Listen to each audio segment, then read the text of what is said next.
talking to you from off camera. I am Stephen Fortner of Music Player Network, here with Bob Coover and Matija Simovic of Groove Synthesis, and you've probably heard about the third wave advanced wavetable synthesizer. You will see that behind these guys is a classic PPG wave. The wavetable synthesizer, because of its ability to modulate or step between single cycle digital waveforms, gave you all kinds of harmonic motion that you could not achieve with the subtractive analog synthesis of the time. This does all that and much more. It does old school lo-fi grit. It does hi-fi advanced wavetables. It does virtual analog synthesis. And I'm going to let Bob, the guy who gave birth to it, start off, and then Matija is going to give us some demos. So tell us all about it, Bob. All right, yeah. As Stephen was just saying, this is our take on what would have happened if PPG would not have gone out of business. We're calling it third wave because the way that Mr. Palm named his synthesizers, this one behind me here is a 2.3, which meant 2 oscillators. This has 3 oscillators. The 3 oscillators will run in 3 different modes. So you have the 8-bit and all the processing that follows it and all the lack of processing that follows it that makes this sound just like a PPG, including the analog filters.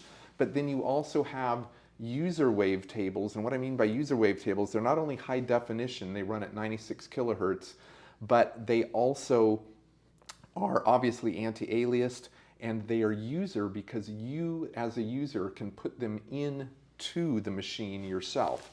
So you've got 64 user wavetables. This will make the wavetables for you from a piece of audio, and those wavetables then make this your own unique creation, because obviously unless you share them with somebody, you're going to have the only ones that have those. It does that auto sample thing, sort of, where it takes every so many samples and... Well, it's not so many. Yeah. So what this is doing, and that's one of the features that we're just completing, it's make waves right here.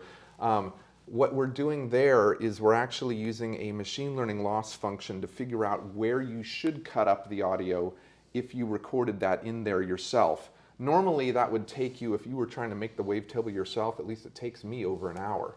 You know, you're sitting there, where do I split it up at? How do I crossfade between them? Where are the zero crossing points? All of that stuff.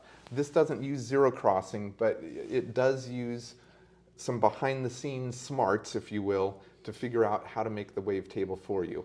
And again, we've got 48 loaded in it to start with that go out the door, but then you're able to make your own, and you know, we will have plenty of items there for you. And then the third mode, as you said, is the virtual analog. So we've got the virtual analog spline interpolated analog filters in there. It's 24 voice, so you've got 4-part multi-timbral with 24 voices. You can do a stack that has a total of 4 patches going at the same time with 2 different effects as well per patch that are assignable per patch.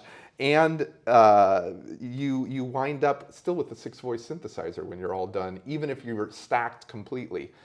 You can run it in normal multi-timbral mode. You can split it up however you want to do it, or you can run it in single mode. It works any way you want. Does it sound like a PPG? So I'm just going to play you one real quick patch, and then we'll show you a couple things, and I'm going to let Matija take it, because Matija has been using this already in his studio, and to very good effect. Yeah. Yeah. And it's also out in the hands of several other people. So here we've got a factory patch in the PPG. It happens to be number 31. I'm going to put this down, and we're going to go octave-wise, and we're going to...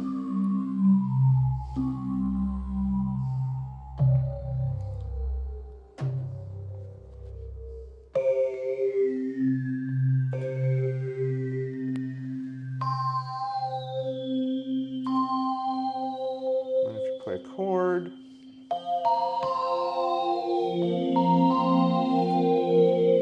That's, well, don't need words for that.